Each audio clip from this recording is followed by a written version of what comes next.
இயந்திரங்களை கண்டுபிடிக்கிறாங்களே, இது கூட ஒரு மனித விடுதலைக்காகத்தான். அந்த படித்து முடிச்சுட்டு பொறியியல் வல்லுநர்கள் எல்லாரும் சேர்ந்து விஞ்ஞானிகளும் சரி ஏதாவது புது புது இயந்திரங்களை கண்டுபிடிக்கிறாங்க. இப்போ புல்டோசரை கண்டுபிடிக்கிறாங்களா, புல்டோசரை கண்டுபிடிக்கிறாங்க. மண்ணை நோண்டுற அந்த இது கல்லை தூக்கி போடுற பெரிய பெரிய கல்களை தூக்கி போடுறது, இதெல்லாம் கண்டுபிடிக்கிற அந்த கனரக இயந்திரங்கள்லாம் இருக்குல்ல, இதெல்லாம் எத்தனையோ பேருக்கு முரட்டுத்தனமான கடினமான வேலைகளிலிருந்து விடுதலை கிடைத்திருக்கிறது. அவர்கள் மாற்று வேலையை நோக்கி போவாங்க. வேலையில்லா திண்டாட்டம், இதனால் இயந்திரங்கள் வந்ததுனால வேலையில்லா திண்டாட்டம் ஏற்படுது.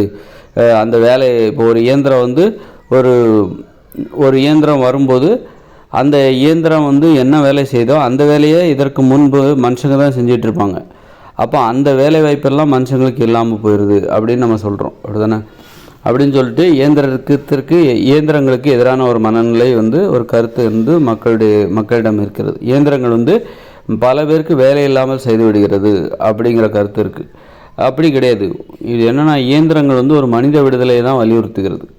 ஏன்னா மக்கள் கடினமாகவும் முரட்டுத்தனமாகவும் உயிரை பணயமாக வச்சு மாடாக உழைக்கிறாங்க இந்த இயந்திர அறிவியல் உலகில். அது எல்லாரும் விரும்புவாங்களா அந்த வேலையை? அப்போ அந்த வேலையை வேலையிலேருந்து அவங்கள விடுவிக்கணும். எல்லோரும் ஒரு படித்தவங்க அந்த வேலையை செய்வாங்களா? ஒரு பாலம் கட்டுறாங்க, அந்த பாலத்துக்கு பெரிய கற்களை கொண்டு எடுத்து போடணும். அதெல்லாம் எடுத்து மாடாக உழைக்கணுமே, வெயிலில் கடந்து உழைக்கணுமே. அந்த வேலையை ஒரு படித்தவங்க செய்வாங்களா? செய்யுமா? எல்லாருமே அதை விரும்பத்தகாத ஒரு வேலை தானே. ஸ்மார்ட்டாக எல்லோரும் அப்படியே அலுவலகத்தில் உட்காந்து ஏசி அறையில் உட்காந்துக்கிட்டு வேலை செய்கிறதுக்கு தான் எல்லோரும் விரும்புகிறாங்க. இந்த மாதிரி மாடாக உழைப்பதற்கு எத்தனை பேர் தயாராக இருக்காங்க? அப்போ அவர்கள் அந்த வேலையை செய்கிறார்கள். அது சூழ்நிலை நிர்பந்தம். அது ஒரு சூழ்நிலைக்கு நாம் சிறைப்பட்டு கிடக்கிறோம். நம்மை சுற்றி இருக்கிற ஒரு நிர்பந்தங்களுக்கு சிறைப்பட்டு அவங்க வேறு வழி இல்லை அப்படிங்கும்போது அந்த வேலையை அவர்களுக்கு தேர்ந்தெடுத்து அவங்க செய்கிறாங்க. அப்போது ஒரு இயந்திரம் கண்டுபிடிக்கப்படுகிறது. அவர்கள் செய்கிற வேலைகளை எளிதாக செய்து முடிக்கிற அளவுக்கு ஒரு இயந்திரத்தை ஒரு பொறியியல் விஞ்ஞானி அல்லது பொறியியல் வல்லுநர்கள் கண்டுபிடிச்ச உடனே அந்த வேலையை செஞ்சிட்டு இருந்தவங்களுக்கு விடுதலை கிடைக்கிறது. அந்த வேலையை அவங்க இனிமேல் செய்ய வேண்டாம் அப்படிங்கிற நிலை உருவாகிறது. அப்போது அந்த இயந்திரங்களை கண்டுபிடிச்சாங்க பாருங்கள், அவங்க எவ்வளோ பெரிய ஒரு மனித விடுதலைக்காக தான் அவங்களும் போராடுறாங்க. அப்படி தான் நம்ம அதை புரிஞ்சுக்கணும். அதே மாதிரி இப்போ பார்த்திங்கன்னா, இப்போ இந்த மலைக்குழியில் இறங்கி அடைப்பை எடுக்கிறது, இந்த மாதிரி க்ளீன் பண்ணுறாங்க. அப்போ அந்த அது ஒரு அவலமான வேலை தான். அப்படி இருக்கும்போது அதை யாருமே செய்கிறதுக்கு முன் வர மாட்டாங்க. ஆனால் அதையும் செஞ்சால் தான் என் பிழப்பு நடக்கும்னு நினச்சிட்டு அந்த வேலையை செய்கிறாங்களே. அப்போது அவங்கள அதிலேருந்து விடுவிக்கணும். அப்படிங்கும்போது அதை யார் செய்கிறா அப்படின்னா, அதை யாராவது ஒருத்தர் அந்த மலைக்குழி அடைப்பை செப்டி டேங்க் அதை க்ளீன் பண்ணுறதுக்குன்னு ஒரு இயந்திரத்தை கண்டுபிடிக்கும்போது அந்த வேலையை செய்வதற்காக நிர்பந்திக்கப்பட்டவர்கள் விடுதலை அடைகிறார்கள். அது யாரால் சாத்தியம் இருக்குது? அது இயந்திரங்களால் தான் சாத்தியம். வேறு எந்த வகையிலையும் இந்த இயந்திர அறிவியல் உலகில் அவர்களுக்கு விடுதலையை கொடுத்து விட முடியாது. இல்லை, நீங்களாம் இந்த வேலையை செய்யக்கூடாது, வேறு யாராவது தான் அப்போ அந்த வேலையை மனுஷங்க செய்யலைன்னா இன்னொரு மனுஷங்க தானே செய்வாங்க. அப்போது மனுஷங்களே யாராக இருந்தாலும் இந்த வேலையை அவங்க செய்யவே கூடாது அப்படின்னா அதற்கு ஒரு தீர்வு இயந்திரங்கள் தான். அப்போ இயந்திரங்களை கண்டுபிடிக்கிறாங்களா? அந்த செப்டி டேங்கை க்ளீன் பண்ணுற மாதிரி ஒரு இயந்திரத்தை கண்டுபிடிக்கிற அந்த பொறியியல் வல்லுநர்கள் அவங்க உண்மையிலே மனித விடுதலைக்காக தானே போராடுறாங்க. மனித அவலத்திற்காக, அவல நிலையில் மாட்டிக்கொண்டு இருக்கிற அந்த மனுஷங்களை மீட்டெடுப்பதற்காக தானே அவர் அந்த இயந்திரத்தை கண்டுபிடிக்கிறார். அவருக்கு அந்த பொதுநலம் இருக்க போய் தானே அவர் அதை கண்டுபிடிக்கிறார். அதனால் இயந்திரங்கள் மக்களுக்கு விடுதலை தான் வாங்கி கொடுக்குது. தற்போது நிகழ்காலத்தில் ஒரு ப்ராக்டிக்கலாக யோசிக்கணும், நடைமுறைக்கு ஏற்ப யோசிக்கணும் அப்படிங்கிற மாதிரி இப்போ இந்த இயந்திர அறிவியல் உலகம் மோசமானது தான் இல்லை.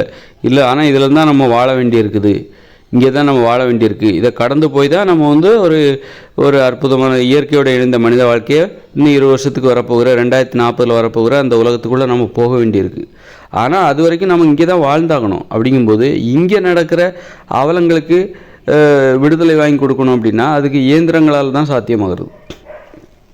ஒரு இயந்திரம் வரும்போது ஒரு கனரக இயந்திரம், அதாவது கடினமான வேலைகள், மக்கள் கடினமாக இப்போ வந்து ஒரு குழி தோண்டணும் அப்படின்னா முன்னாடி என்ன பண்ணுவாங்க, மம்பட்டியை போட்டு வெட்டி குழியை தோண்டிகிட்டு இருப்பாங்க. அப்புறம் புல்டோசர் வந்துச்சு, ஒரே டைம் ஒரே நேரத்தில் 10 நிமிஷத்தில் அது குழியை தோண்டிட்டு போயிடுது.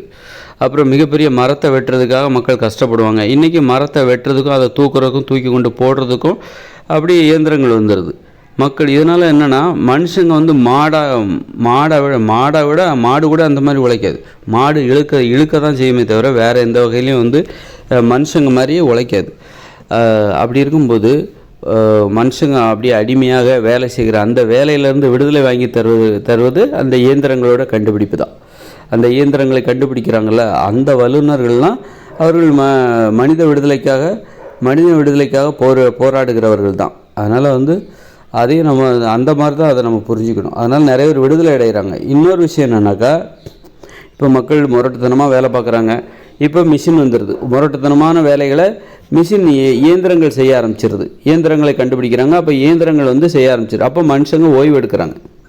அந்த மாதிரி முரட்டுத்தனமான வேலைகளை அவர்கள் இனிமேல் செய்வதில்லை. இந்த இயந்திரங்கள் வந்தோடனே முரட்டுத்தனமான வேலைகளை வந்து மக்கள் செய்வதை கைவிட்டுறாங்க. இப்போ ஓய்வு எடுக்கிறாங்க. அதாவது முரட்டுத்தனமான வேலைகள் இப்பொழுது அவர்கள் செய்வதில்லை. அதனால் ஓய்வு எடுக்கிறாங்க. திரும்ப அந்த இயந்திரங்கள் இல்லாமல் போனால் திரும்ப முரட்டுத்தனமான வேலைகளை செய்ய ஆரம்பிச்சிருவாங்களா அப்படிங்கிற ஒரு கேள்வி இருக்குது. கண்டிப்பாக செய்ய மாட்டாங்க. அதுதான் இப்போ உதாரணத்துக்கு வந்து அதான் செய்ய மாட்டாங்க. ஏன்னா வந்து ஓய்வு எடுத்து பழகிட்டாங்க. ஓய்வு எடுத்து இப்படி ஓய்வாகவும் இருக்க முடியும், மாடாக உழைக்கணுங்கிற அவசியம் இல்லை, ஓய்வாகவும் இருக்க முடியும், எளிதான வேலை செஞ்சு இந்த உலகத்தில் வாழ முடியும் அப்படிங்கிற அந்த நிலையை வந்து அப்போ இந்த எளிதான நிலைக்கு அவங்க பழகிடுறாங்க. எளிதாக வாழ்வதற்கு, அதாவது எளிதான வேலைகள் செஞ்சு வாழ்வதற்கு அவங்க பழகிடுறாங்க. அப்படிங்கும்போது இவங்க இன்றைக்கி ஏன் மாடாக உழைச்சாங்க, ரொம்ப கஷ்டப்பட்டு ஏன் உழைச்சாங்க அப்படின்னா சொகுசான வாழ்க்கைக்கு ஆசைப்பட்டு உழைச்சாங்க. அப்போது வந்து இன்றைக்கி இந்த இயந்திரங்கள்லாம் வரும்போது அவர்கள் எளிதாக இன்றைக்கி அவங்க வந்து ஓய்வு எடுக்க ஆரம்பிச்சிட்டாங்க. அதாவது எளிதாக உழைத்து வாழ முடிகிறது அப்படின்னு நினச்சிட்டு இப்போ எளிதாக வாழ்கிறார்கள், எளிதாக உழைக்கிறார்கள், எளிதாக வாழ்கிறார்கள். ஏன்னா இயந்திரங்கள் வந்து மனுஷங்க செஞ்ச கஷ்டமான வேலைகளெல்லாம் இப்போ இயந்திரங்கள் செய்யுது. அப்போ மனுஷங்க வந்து இப்போ எளிதாக உழைத்து எளிதாக வேலை செய்து எளிதாக வாழ்ந்து கொண்டிருக்கிறார்கள். எளிதாக உழைப்பதற்கு இப்போ அடிமையாயிட்டாங்க. அதில் ஒரு சந்தோஷம் இருக்குது. எளிதாக உழைப்பதற்கும் எளிதாக வாழ்வதற்கும் இப்போ அடிமையாயிட்டாங்க, பழகிட்டாங்க. அதை விட்டு கொடுக்க மாட்டாங்க. நாளைக்கு வந்து எனக்கு சொகுசான வாழ்க்கை வந்து கிடைக்கலன்னா கூட பரவாயில்ல, நான் எளிதான வாழ்க்கையை நான் விட்டு கொடுக்க மாட்டேன். நாளைக்கு நான் வந்து குடிசையில் வாழ்ந்து எளிதாக வாழ்வதாக இருந்தால் கூட நாளைக்கு நான் குடிசையில் தான் வாழணும் அப்படின்னா கூட கண்டிப்பாக நான் வந்து முரட்டுத்தனமாக நான் என்றைக்குமே உழைக்க மாட்டேன். அடிமையாக முரட்டுத்தனமாக நான் என்றைக்குமே உயிரை பணயமாக வச்சு உழைக்கவே மாட்டேன். ஏன்னா இயந்திரங்கள் வந்ததுனால மனுஷங்க இப்போ ஓய்வெடுக்க பழகிட்டாங்க. சும்மா இருந்து அல்லது எளிதாக உழைத்து எளிதாக வாழ்ந்து வாழ கற்றுக்கொண்டார்கள். அதில் ஒரு சுகம் இருக்கிறத புரிஞ்சுக்கிட்டாங்க. நாளைக்கு வந்து இந்த இயந்திரங்களே இல்லைன்னா கூட இவங்க திரும்பவும் முரட்டுத்தனமாக கஷ்டப்பட மாட்டாங்க.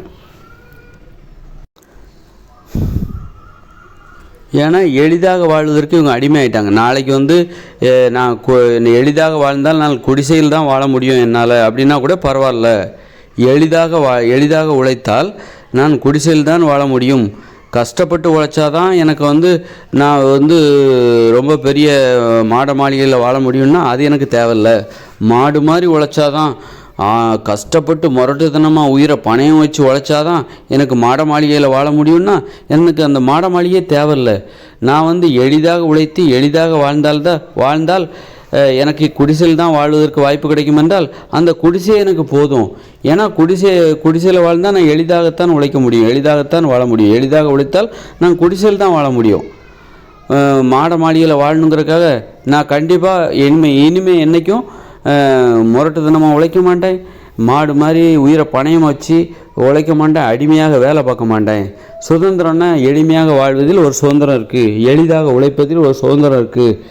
அதை நான் விட்டு கொடுக்க மாட்டேன். அதை நான் அனுபவிச்சுட்டேன், அந்த இன்பத்தை நான் அனுபவித்து விட்டேன். இனிமேல் என்றைக்கும் சொகுசான வாழ்க்கைக்கு ஆசைப்பட்டு கண்டிப்பாக நான் மாடாகவோ அடிமையாகவோ உயிரை பணயமாக வச்சோ முரட்டுத்தனமாகவோ மிக கடினமாகவோ நான் உழைக்கவே மாட்டேன். எளிதாக உழைத்து எளிதாக வாழும்போது என்னால் குடிசையில் தான் வாழ முடியும் என்றால் அதற்கு எனக்கு குடிசை வாழ்க்கை தான் எனக்கு கிடைக்கும் என்றால், எளிதாக உழைப்பதன் மூலம் எனக்கு குடிசை வாழ்க்கை தான் கிடைக்கும் என்றால் அது எனக்கு போதும். ஏன் நான் குடிசையை ஏற்றுக்கிறேன்னா, எனக்கு எளிதான உழைப்பு தான் பெரிதாக தெரிகிறது. எளிதான உழைப்பிற்காக எளிதாக உழைப்பதற்காக அதில் ஒரு பாதுகாப்பு இருக்குது. எளிதாக உழைப்பதில் ஒரு பாதுகாப்பு இருக்குது. அப்போது எளிதாக உழைப்பதற்காக, எளிதான வாழ்க்கைக்காக எனக்கு குடிசையை நான் ஏற்றுக்கிறேன்.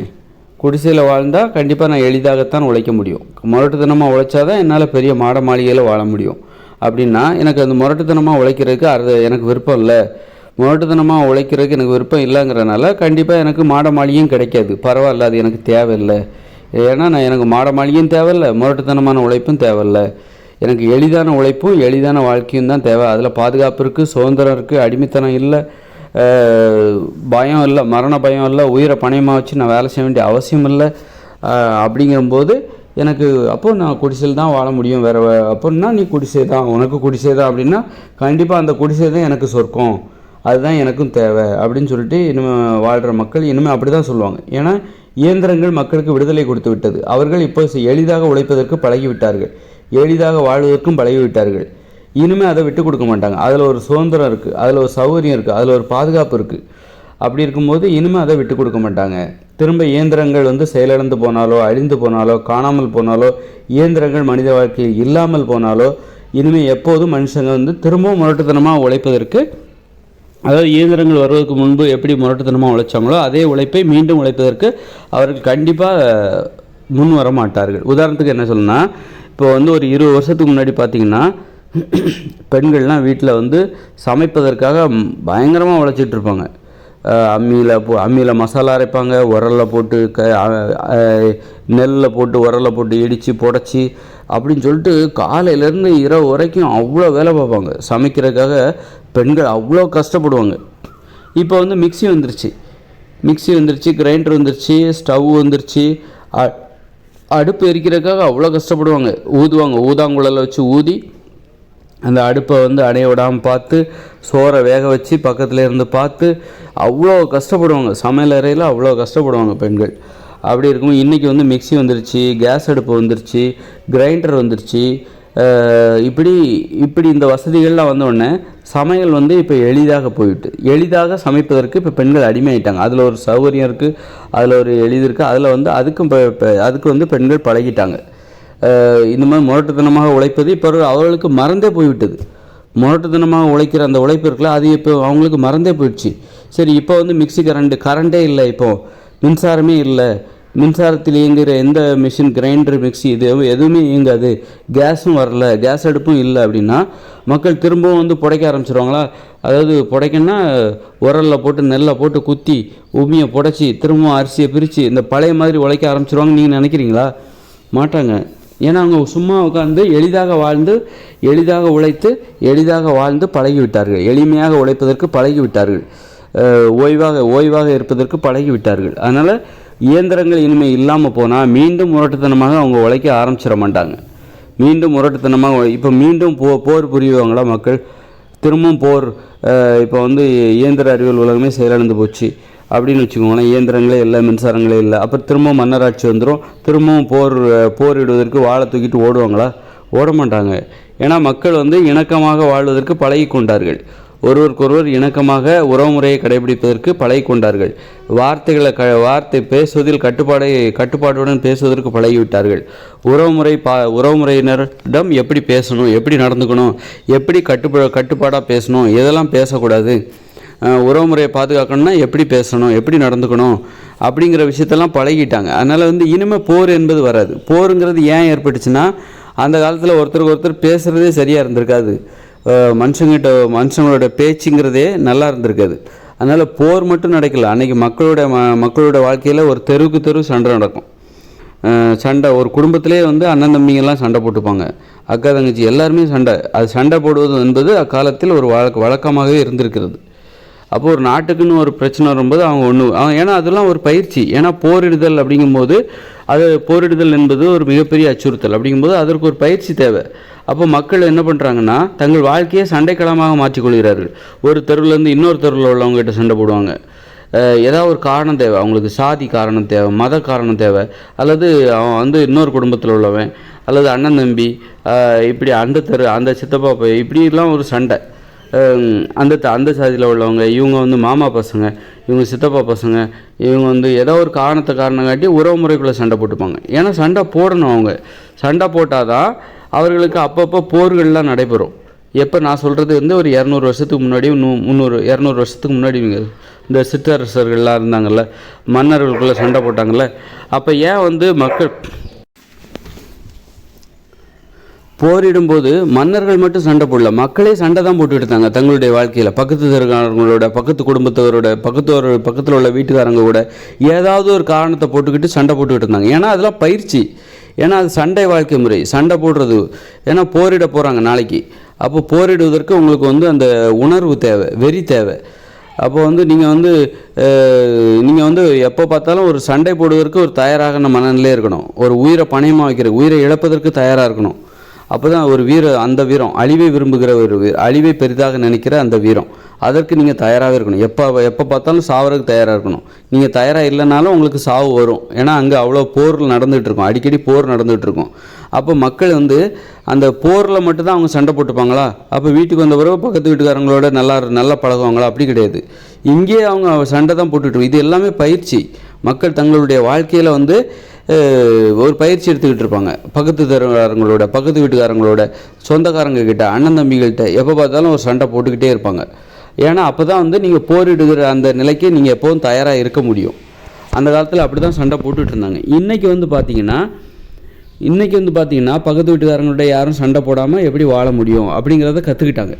பக்கத்து வீட்டுக்காரங்க கூட, பக்கத்து தெருக்காரங்களோட, அப்புறம் வந்து யாராக இருந்தாலும் அவங்ககிட்ட, அந்நியர்களாக இருந்தால் அவங்ககிட்ட எப்படி பேசணும், எப்படி பழகணும், பக்கத்து ஊருக்காரங்க கிட்ட எப்படி பண்புடன் பேசணும், எப்படி பக்குவமாக பேசணும், தன்மையாக பேசணும், மரியாதையோடு பேசணும், பணிவாக பேசணும், எல்லாத்தையும், அதாவது ஈகோ எதுவுமே இல்லாமல் அந்த அமைதியை பாதுகாக்கிறார்கள். சண்டை வராமல் பார்த்துக்கிறாங்க. அந்த வாழ்க்கையை கற்றுக்கிட்டாங்க. அதனால் இனிமேல் வந்து இந்த இயந்திர அறிவியல் உலகம் செயலிழந்து போச்சுன்னு வச்சுக்கோங்களேன், திரும்பவும் மன்னராட்சி வரும். திரும்பவும் போரிடுவதற்காக கத்தி, அருவா எல்லாத்தையும், வேல்கம்பு எல்லாத்தையும் தூக்கிட்டு ஓட ஆரம்பிச்சிருவாங்க அப்படின்னு மட்டும் நினைக்காதுங்க. ஏன்னா சண்டை போடாமல் வாழ கற்றுக்கொண்டார்கள், அன்பு செலுத்த கற்றுக்கொண்டார்கள். சண்டை போடாமல் மட்டும் வாழ கற்றுக்கொள்ளவில்லை, அன்பு செலுத்துவதற்கு கற்றுக்கொண்டார்கள், காதலிப்பதற்கு கற்றுக்கொண்டார்கள், நட்பு பாராட்டுவதற்கு கற்றுக்கொண்டார்கள். இன்றைக்கி நண்பன் வந்து கெட்ட வார்த்தை போட்டு திட்டுனா சிரிச்சுக்கிட்டே நிற்கிறான். நண்பன் தானே அப்படின்னு சொல்லிட்டு இவனுக்கு கோபம்லாம் வரல. அந்த அளவுக்கு இவங்க இந்த சின்ன வயசு பசங்களை பார்த்திங்கன்னா தெரியும், ஒருத்தர் திட்டிப்பாங்க. ஆனாலும் வா மச்சி அப்படின்னு தோளில் கை போட்டு, அந்த அளவுக்கு நீ என்ன தான் திட்டினாலும் அதை அவன் ஈஸியாக எடுத்துக்கிறான். அப்படி எடுத்துக்கணுங்கிற அவசியம் இல்லை, இருந்தாலும் அப்படி திட்டினா கூட அவன் ஈஸியாக எடுத்துக்கிறான். அந்த அளவுக்கு உறவு முறைக்கு அவன் முக்கியத்துவம் கொடுக்குறான். எப்படி சண்டை போடாமல் இருக்கலாம், சண்டை போடுவதற்குன்னு சொல்லிட்டு எந்த காரணமும் சொல்ல தேவையில்ல. இதனால தான் நான் அவனை வெட்டினேன், இதனால தான் அவனை குத்துனேன், கொலை பண்ணேன், நான் அவங்களோட சண்டைக்கு போனேன் அப்படின்னு சொல்லிட்டு நீ எந்த காரணத்தையும் சொல்ல வேண்டிய அவசியமே இல்லை. அந்த அளவுக்கு மக்கள் வந்து வாழ கற்றுக்கொண்டார்கள். எல்லாவற்றையும் சகித்து கொண்டு உறவு முறை தான் எனக்கு முக்கியம், நட்பு தான் எனக்கு முக்கியம், எனது நண்பர்கள் தான் எனக்கு முக்கியம், எனது தோழிகள் தான் முக்கியம். திட்டினது யார்? என் தோழன் தானே, என் நண்பன் தானே. கெட்ட வார்த்தையில் திட்டினது யார்? என் நண்பன் தானே. அவன் திட்டாமல் என்னை யார் திட்டுவா? அப்படிங்கிற மாதிரி மக்கள் வந்து சண்டை போடாமல் எப்படி வாழ்கிறது அப்படிங்கிறது கற்றுக்கிட்டாங்க. அப்போ இனிமேல் இந்த இயந்திர அறிவியல் உலகம் செயலிழந்து போனாலோ இன்னும் 20 வருஷம் கழித்து செயலிழந்துடும். அதன் பிறகு திரும்பவும் மக்கள் வந்து மன்னராட்சி வந்துடும். அப்புறம் வந்து பக்கத்து நாடு சிற்றரசர்கள் சின்ன நாடுகளாக பிரிந்து ஒரு நாட்டுக்காரங்க, சின்ன நாடுன்னா என்ன, ஒரு வட்டாரம் தான், ஒரு 4-5 கிராமம் சேர்ந்தது ஒரு நாடு, அப்புறம் இன்னொரு 4-5 கிராமம் சேர்ந்தது ஒரு நாடு அப்படின்னு இருக்கும். அப்படி ஆகிடும். அப்போ ஒரு நாட்டுக்காரங்க இன்னொரு நாட்டுக்காரங்க கூட சண்டை போட்டு செத்து பழையபடி அந்த பழைய வாழ்க்கை என்றைக்குமே திரும்ப வராது. எப்படி ஒருத்தர் திரும்ப வராது. ஏன்னா மக்கள் வந்து அன்பு செலுத்துவதற்கு பழகி கொண்டார்கள். அதுதான் பாதுகாப்பு. போரிலிருந்து எது பாதுகாப்புனா அன்பு செலுத்துவதற்கு இவர்கள் பழகி கொண்டார்கள், அன்புடன் வாழ்வதற்கு, நேசிப்பதற்கு பழகி கொண்டார்கள். இதுதான் உண்மையான பாதுகாப்பு. நீங்கள் வேறு என்ன தான் வந்து ஏவுகணை, அணு ஆயுதம் எல்லாத்தையும் தயாராகி நிப்பாட்டியிருந்தாலும் அது என்றைக்கும் ஆபத்து தான். ஆனால் நிரந்தரமான பாதுகாப்பு நீ நேசிக்க பழகிக்கொள்வது, ஒரு அந்நியர்களை கூட நேசிக்க பழகிக்கொள்வது, பக்கத்து வீட்டுக்காரங்களை, பக்கத்து தெருக்காரங்களை, பக்கத்து ஊர்க்காரங்களை, பக்கத்து நாட்டுக்காரங்களை இன்றைக்கி நேசிக்க பழகி கொண்டார்கள். சுற்றுலா பயணிகள்லாம் போகிறாங்க தானே, இன்னொரு நாட்டுக்கு போகிறாங்க, பிழைப்பதற்காக இன்னொரு நாட்டுக்கு போகிறாங்க, இயல்பாக சகஜமாக அங்கேயே செட்டில் ஆகிடுறாங்க. நல்லா இருக்குது அந்த வாழ்க்கை, அவங்களுக்கு அது போதும், அங்கே உள்ளவர்களே உறவினர்களாக மாறிக்கொள்ள அப்படின்னு சொல்லிட்டு இன்றைக்கி அந்த மாதிரி ஆகிப்போச்சு. அதனால் திரும்பவும் போர் என்கிற நடைமுறை திரும்ப பழைய, அதாவது கடந்த காலங்கள் மீண்டும் எதிர்காலமாக மாற முடியாது என்பதுதான் நான் கூற வருகிற செய்தி. அதாவது இன்றைக்கே இவ்வளோ இயந்திர அறிவியல் உலகில் கூட மக்கள் நேசிக்க பழகி கொள்கிறார்கள். வெறும் இயந்திரங்கள், ஒரு தொழில், இயந்திரம், சுயநலம், பணம், நேர்மையின்மை, இவ்வளோ மோசமான ஒரு வாழ்க்கை முறையில் கூட மக்கள் ஒருவர் நேசிப்பதற்கு இன்றைக்கி பழகிக்கிட்டு இருக்காங்க. அப்படி இருக்கும்போது பணம் இன்னும் 20 வருஷம் கழிச்சு இந்த இயந்திர அறிவியல் உலகமே செயலிழந்து போயிடும். இயந்திரங்கள் எதுவுமே இருக்காது, மின்சாரம் இருக்காது, டிவி இருக்காது, மொபைல் ஃபோன் இருக்காது. அப்போ மக்களுக்கு பொழுதுபோக்கு யாருன்னா மக்கள் தான். மக்கள் பேசுகிறது, சிரிக்கிறது, டான்ஸ் ஆடுறது, ஆடல் பாடல், இவங்களுக்கு தான் மக்களுக்கு பொழுதுபோக்கே மக்கள் தான் மக்களை சந்தோஷப்படுத்தணும். அப்போது இன்னே உள்ள இயந்திர அறிவியல் உலகில் கூட மக்களை நேசிப்பதற்கு பழகி கொண்டிருக்கிற இக்காலகட்டத்தில் கூட நேர்மை இல்லை, குற்றங்கள் நடக்குது. இப்படி கூட மக்கள் வந்து மக்களை நேசிக்கிறாங்க. ஆனால் இன்னும் 20 வருஷம் கழிச்சு இந்த இயந்திர அறிவியல் உலகமே செயலிழந்துடும், மின்சாரம் கிடையாது. அப்புறம் வந்து அப்படிப்பட்ட காலத்தில் வந்து எல்லோரும் விவசாயம் தான் பார்க்க போகிறாங்க, சமத்துவம் வந்து விடும், எல்லாம் குடிசையில் தான் வசிப்பாங்க, எல்லாருக்கும் ஒரே அளவு விவசாய நிலம், ஒரே அளவு குடியிருப்பு நிலம், இப்படி ஒரு சமத்துவம் நிறைந்த அந்த வாழ்க்கையில் அவர்கள் எப்படி வந்து இன்னே உலகத்தில் கூட நேசிக்கிறாங்க அப்படின்னா, இனிமேல் வர 20 வருஷத்துக்கு அப்புறம் வருகிற 2040க்கு அப்புறம் வரப்போகிற அந்த வாழ்க்கையில் வாழ்கிற மக்கள் எந்த அளவுக்கு அன்பு செலுத்துவர்களாக இருப்பார்கள். அதுதான் பாதுகாப்பு. நீ வன்முறையிலேருந்து உனக்கு எது பாதுகாப்புனா, நீ அன்பு செலுத்த கற்றுக்கொள், நேசிப்பதற்கு கற்றுக்கொள். வன்முறைங்கிறது வந்து நேசிக்க தெரியாதவர்களின் வாழ்க்கை முறை. வன்முறை என்பது ஒரு உயிரோட மதிப்பு தெரியாதவர்களுடைய வாழ்க்கை முறை, அது அணுகுமுறை என்பது வன்முறை. அப்போ வன்முறைக்கு எதிராக நீ ஏதாவது செய்யணுமா, நீ நேசிக்க கற்றுக்கொள். யாரை நேசிக்கணும் அப்படின்னா, நீ யாரிடம் பழகுகிறாயோ அவர்களை நேசிக்க கற்றுக்கொள். உனது குடும்பத்தாரை, உனது மனைவியை, உனது கணவனை, உனது பிள்ளைகளை, உனது நண்பர்களை, உன்னால் நீ யாரிடம் பழகுகிற, உன்னால் முடிஞ்சதை அதை செய். நீ நல்லா நேசிக்க கற்றுக்கோ, ஒரு அன்போடு இருக்க கற்றுக்கோ, பாசத்தோடு இரு. அதுதான் இந்த வன்முறைக்கு எதிராக நீ செய்கிற போராட்டம், நீ ஏற்படுத்துகிற ஒரு பாதுகாப்பு. அதனால் இவன் வந்து சுயநலவாதி, அவன் மனைவி, குடும்பம், நண்பர்கள்னு சொல்லிட்டு சுயநலமாக இருக்கான், இந்த உலகத்தை பற்றி கவலைப்பட மாட்டேங்கிறான், அவனுக்கு அவனுடைய மனைவி அல்லது அவளுக்கு வந்து அவளுடைய கணவன், பிள்ளைகள், அவங்கள மட்டும் நல்லா நேசிக்கிறான், நல்ல பாசம் காட்டுறான், மற்றவங்கள பற்றி அவன் கவலைப்பட மாட்டேங்கிறான் அப்படின்னு நீ சொல்லாதீங்க. அப்படி நேசிக்கிறார்கள் என்றால் அவர்கள் கூட வன்முறைக்கு எதிராக போரிடுகிறார்கள் என்றுதான், அதுதான் வந்து அர்த்தம்.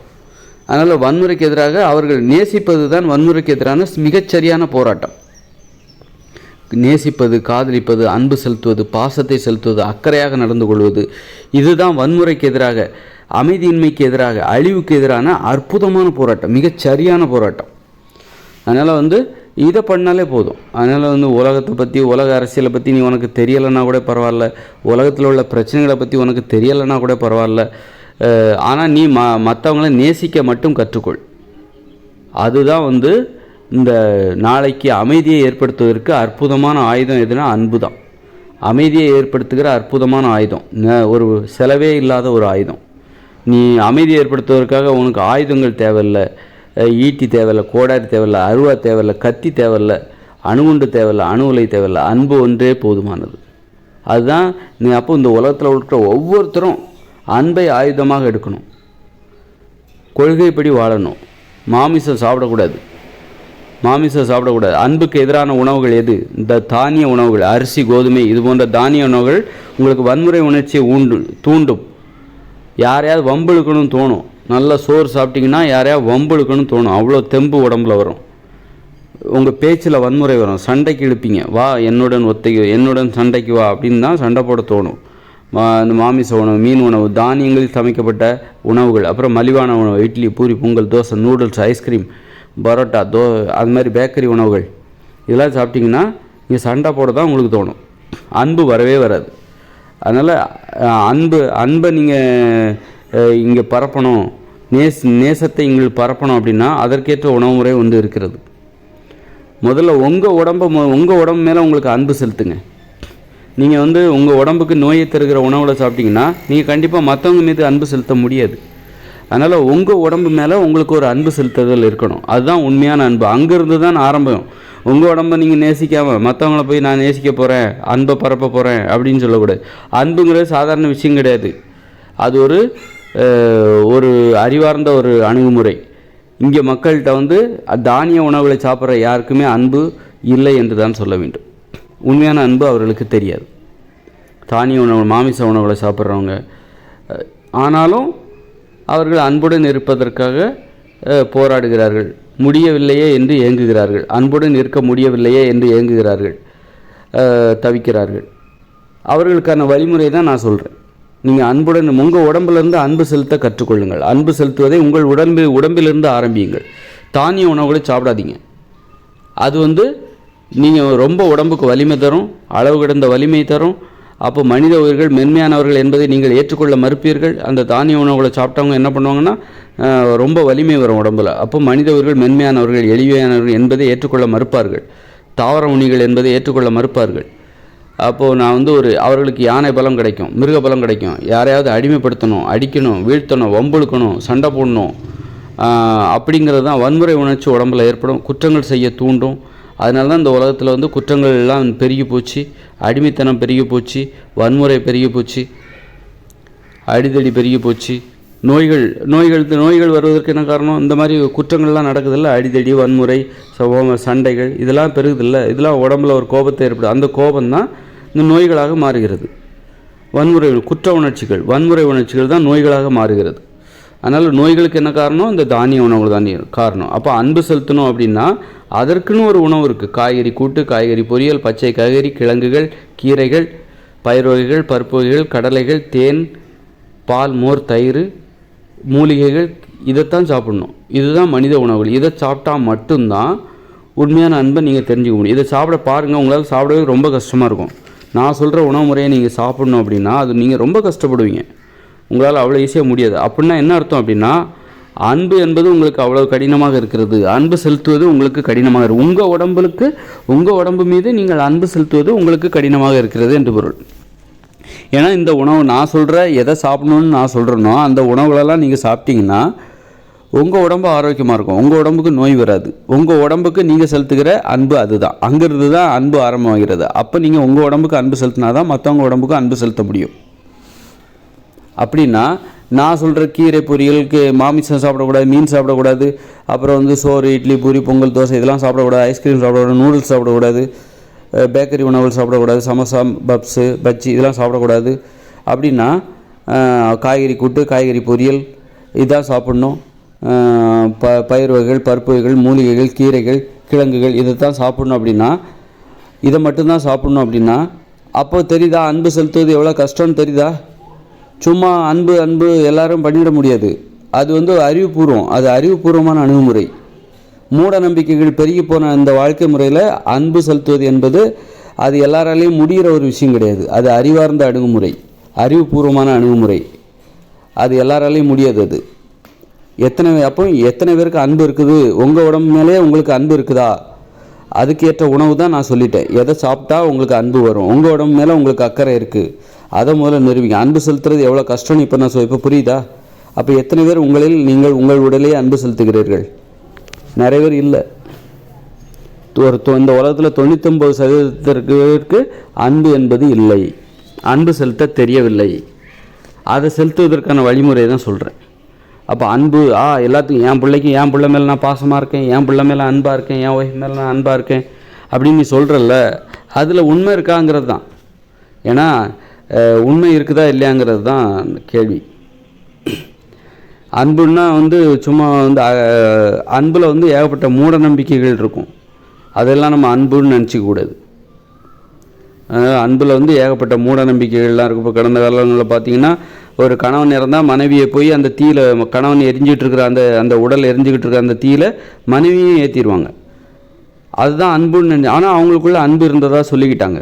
ஆக அன்பு என்பது நீங்கள் நினைக்கலாம், ஆனால் அது உண்மையானதா என்பது அதுதான் இங்கே கேள்விக்குறி. அது உண்மை இல்லைங்கிறது தான். உண்மையான அன்பு எங்கே இருக்கும், எங்கே கிடைக்கும்? அந்த அன்பை தேடி தான் நம்ம போயிட்டுருக்கோம். உண்மையான அன்புங்கிறது இந்த இயந்திர அறிவியல் உலகில் சாத்தியமில்லை. அது நீங்கள் தனி மனித விருப்பத்தின் பேரில் உங்களுக்கு அது நீங்கள் விரும்பினால் உங்களுக்கு கிடைக்கும். அதுக்காக நீங்கள் கடுமையாக போராடணும்.